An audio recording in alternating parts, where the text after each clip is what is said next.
Hey there gardeners, Chris here from Garden Steading. I want to put in this arch, as you can see behind me, and I want to hold it up against the garden bed. Now, putting an arch in like this in the garden is a really cool way of kind of more efficiently using your space, particularly with anything that's a creeper. I've got a grape over the back here, which I want to train across the fence. It'll get more sun, it'll get really good breathability, it'll get really good airflow, and so we should have less problems with sooty mold. Hopefully, you never know. What I've done here is I've got my piece of mesh, and this mesh is expensive. For the galvanized stuff, it's $110 for a 1.2 wide by 6 meters long. So it's a pretty big panel, but I think 110 bucks is a lot of money. Just, there's no two ways around it. For me, anyway. Obviously you can get kind of that really rusty version of it much cheaper. You can get like a 6 meter by 2.4 or a 3. You can get those panels that they use in concrete much cheaper, and so that is an option if you don't mind the rusty look, but I wanted this kind of nice look. And then what you'll need is to hold the mesh onto something. Now a garden bed like this big Birdie's garden bed here is ideal because it's quite strong, it's got a good structure to it, so I know I can put a couple of metal screws through some timber in to hold this on, and that will be what holds this side. And the reason I'm doing that is because pickets are expensive. Pickets are $9 to $10 each, and that adds up pretty quick. If you're putting 4 of those in for one of these little arches, you're talking about essentially 150 bucks for a simple arch, which obviously you can go a little bit cheaper on the mesh, but you can't really go that much cheaper on the arch and on the pickets. And as a result, this is just one of those jobs where I was like, wow, I want to put 20 arches in. And then I looked at the price and went, holy, that is like mega bucks. Anyway, we've got our pieces pre-drilled, all ready to go. All we're going to do is we're going to line them up. We're going to screw these screws in right up the top here, because obviously the bottom is kind of captive against the garden bed itself.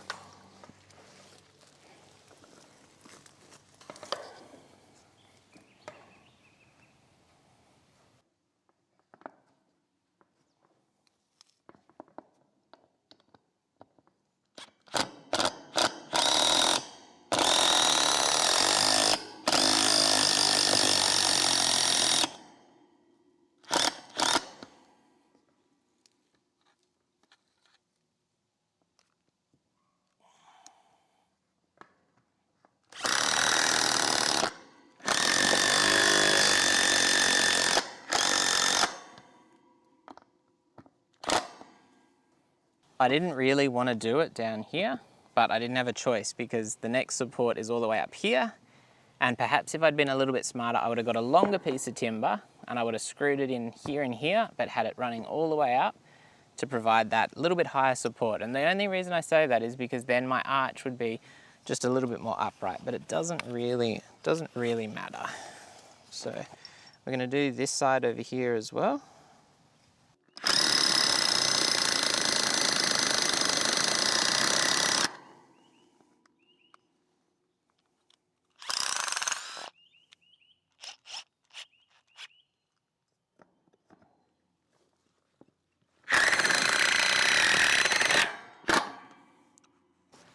I'm doing it through the double sheet of metal here, which is just making it a much harder job.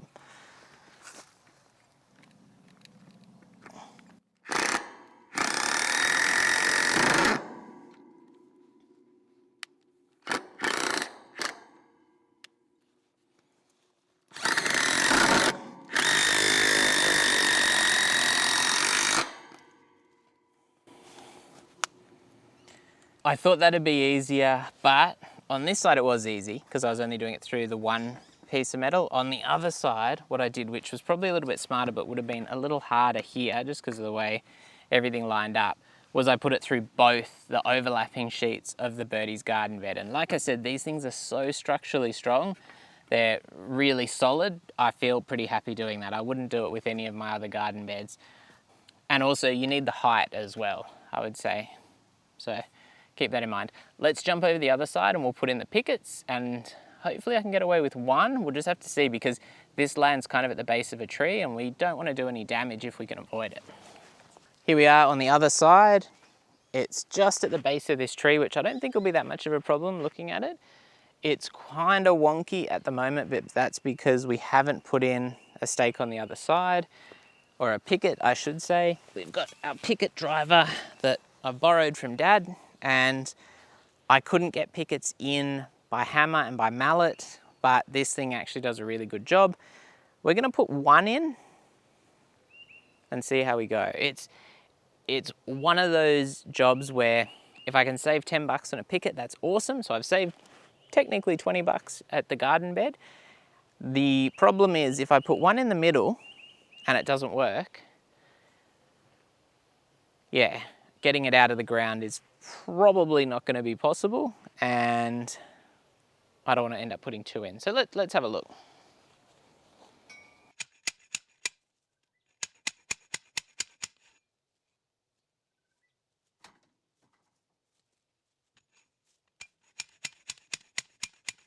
Okay, sorted.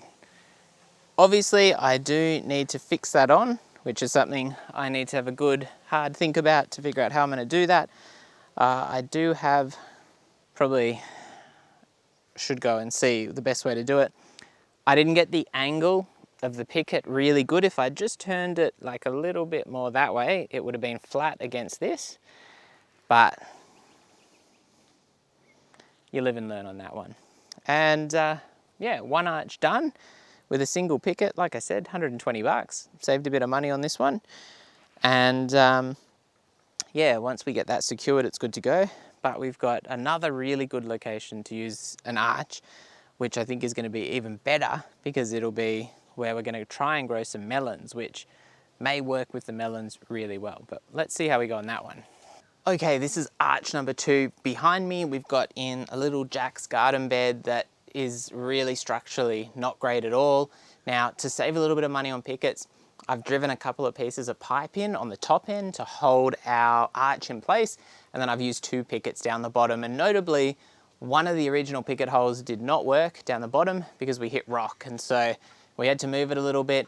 It is not the most perfect or the most straight or anything like that, but the idea is to ensure that our melons here can grow out and along and into the sunlight, and I think they'll be ideally placed. Now, maybe melons isn't the best choice for this. We're not really 100% sure. However, if it fails, next year we'll have it set up for doing something else, maybe cucumber or, you know, I don't know, whatever, something else. So I reckon this is a great little addition. Let's have a look from the other side. What do you reckon? That's pretty cool.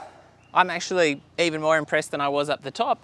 Up the top looking down, you can see it's kind of a little bit wonky, but from down here, it looks much better. Those posts we've put in, they're not the straightest, or one of them's, yeah, neither of them are really that straight. So we will rely on our melons to overtake this whole thing. Maybe we chuck something in at the bottom. I'm not sure about that because we normally run the little push mower through this section here, but it's really all about making the most of the space we've got available. This is a super steep hill. I had my wife helping me hold it in place, and she was literally sliding down the hill in her Wellingtons. So number 1, she needs some Wellingtons with better grip, and number 2, it is genuinely really, really steep here.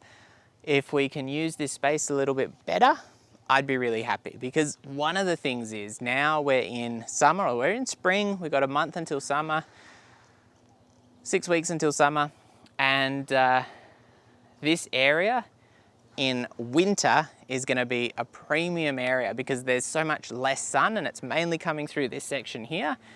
In winter, I reckon this actually may be a really good growing area, where now in summer, most of the areas get enough sun to be really good.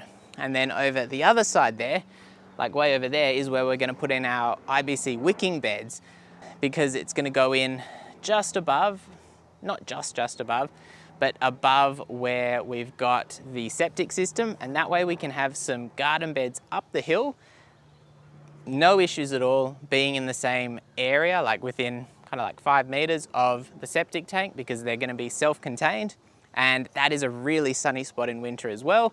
And also on top of that, it is going to be a really good spot for our tomatoes. So Yeah, I'm pretty impressed with this one. Really simple job. We've put 2 in. I've got 1 more that I can do somewhere. We were gonna grow some more melons over there, but something ate those seedlings.